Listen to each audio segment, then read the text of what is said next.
গজওয়াতুল হিন্দ হবে, হিন্দুস্তান জুড়ে একটা লড়াই হবে, গোটা ভারতবর্ষ জুড়ে এক লড়াই হবে। বসেন, কথাটা বুঝেন, বসেন। গোটা ভারতবর্ষ জুড়ে এক লড়াই হবে। সেই লড়াইটা হবে ঈমান আর কুফরের লড়াই, সেই লড়াই হবে তাওহীদ আর শিরকের লড়াই, সেই লড়াই হবে হক আর বাতিলের লড়াই, সেই লড়াই হবে তাদের মধ্যে যারা গরুর দুধ খায় আর তাদের মধ্যে যারা গরুর গোবর আর মুত খায়, ইনশাআল্লাহ। আদব টিভি, ইসলামের বাণী প্রকাশে অঙ্গীকারবদ্ধ। মূল একটা কথা আমি বলছি, সুবহে সাদেকের আলো দেখা যাচ্ছে, সুবহে সাদেকের আলো দেখা যাচ্ছে। সুবহে সাদেকের আলোটা কোথায়? সুবহে সাদেকের আলোটা এখানেই। ও মুসলমান, নরেন্দ্র মোদীর এই হত্যাযজ্ঞ, নরেন্দ্র মোদীর এই জঙ্গিবাদ, এই উগ্রবাদী, সাম্রাজ্যবাদী, সন্ত্রাসবাদী এই আচরণ আমাদের হৃদয়ে রক্তক্ষরণ ঘটাচ্ছে, আমাদের ভাইদের বুকগুলো ঝাঁঝরা করছে, আমার মা আর বোনের ইজ্জত নিয়ে ছিনিমিনি খেলছে, আমার সন্তানদেরকে হত্যা করছে। হৃদয়ে আমাদের অনেক রক্তক্ষরণ, আমরা অনেক ব্যথিত, অনেক কষ্টে আছি, কিন্তু আমি মোটেও উদ্বিগ্ন আর উৎকণ্ঠিত নই। বরং আমার কাছে মনে হচ্ছে এই জঙ্গিবাদী আচরণের মাধ্যমে আল্লাহর নবীর একটা ভবিষ্যৎবাণী বাস্তবায়নের দুয়ার খুলে যাচ্ছে। আমার নবীর দুটি ভবিষ্যৎবাণী রয়েছে। একটি ভবিষ্যৎবাণী হলো গজওয়াতুল হিন্দ হবে, হিন্দুস্তান জুড়ে একটা লড়াই হবে, গোটা ভারতবর্ষ জুড়ে এক লড়াই হবে, গোটা ভারতবর্ষ জুড়ে এক লড়াই হবে। সেই লড়াইটা হবে ঈমান আর কুফরের লড়াই, সেই লড়াই হবে তাওহীদ আর শিরকের লড়াই, সেই লড়াই হবে হক আর বাতিলের লড়াই, সেই লড়াই হবে তাদের মধ্যে যারা গরুর দুধ খায় আর তাদের মধ্যে যারা গরুর গোবর আর মুত খায়, ইনশাআল্লাহ। মুহতারাম হাজিরিন, কথাটা হলো এই জায়গায়।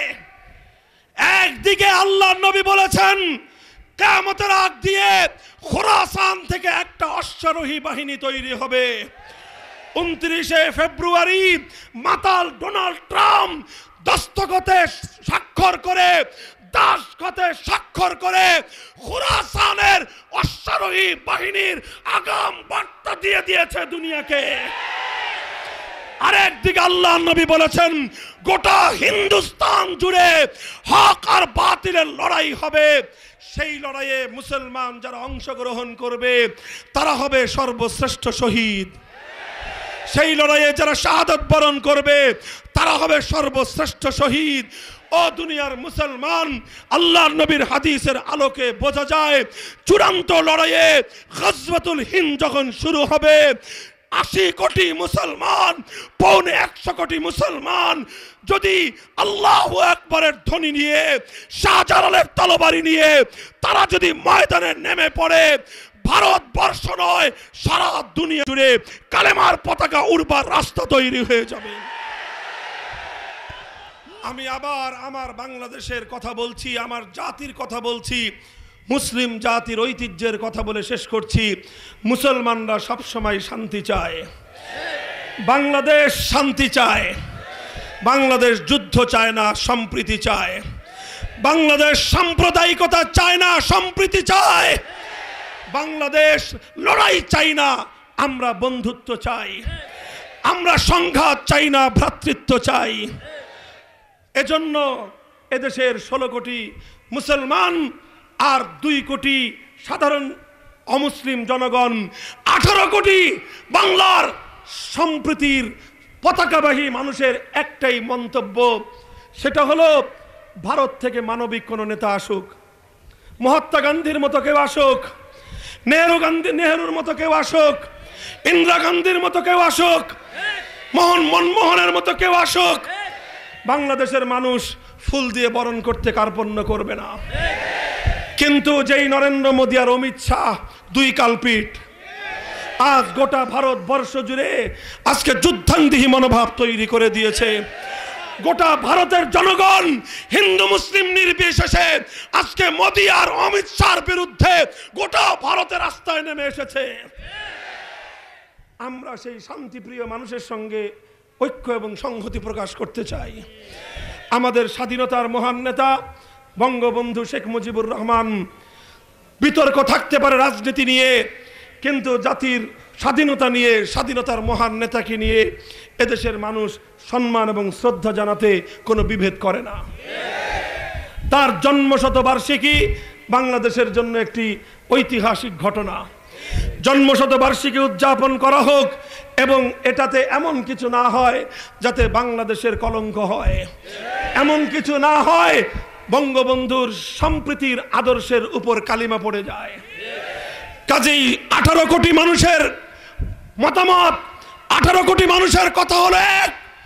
নরেন্দ্র মোদীর মতো নরঘাতক সাম্প্রদায়িক কোন জঙ্গিকে অতিথির চেয়ারে বসিয়ে 100 বর্ষ পূর্তি উদযাপনের এই অনুষ্ঠান কলঙ্কিত হোক, এটা দেশের মানুষ চায় না। অন্য কোন মেহমান পাঠাও, সাদরে আমন্ত্রণ জানাবো। আর গোটা বাংলার মানুষের এই ঘৃণা, সমস্ত ক্ষোভ উপেক্ষা করে যদি নরেন্দ্র মোদী শাহজালালের মাটিতে আসতে চায়, 18 কোটি মানুষ এক হাতে ঝাঁটা আর এক হাতে জুতা নিয়ে তাকে সংবর্ধনা জানাতে প্রস্তুত থাকবে। ইনশাআল্লাহ ঈমান আর কুফরের যেই লড়াই হবে, সেই লড়াইয়ের ডাক আসলে নামবেন তো? কুফরের পক্ষে না ঈমানের পক্ষে?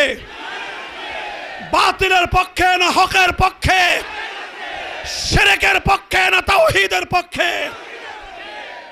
যদি সেই লড়াই অংশ নিতে হয়, বড় পরীক্ষায় উত্তীর্ণ হতে হবে।